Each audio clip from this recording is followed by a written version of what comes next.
this, no man, but this one will take a bit long. Or maybe I should just give you a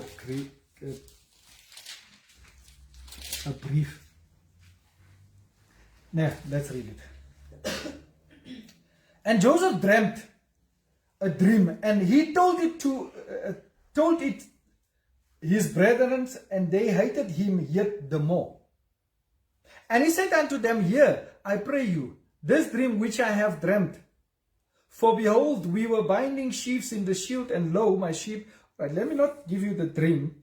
And he dreamt yet another dream. And he told it to his father and to his brethren. And his father rebuked him and said unto him, What is this dream that thou hast dreamed? Shall I and thy mother and thy brethren indeed come to bow down ourselves to thee on earth? Imagine. Papa. Not somebody else. Papa. Your father. And his brethren envied him, but his father observed the same. You see, although the father was the one that says, you're saying this is what happened. Now you need to understand,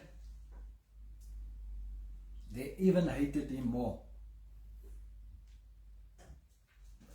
Now, when you go to the word, the Hebrew word for dream, it's chalom, not shalom, chalom. It's CH, chalom.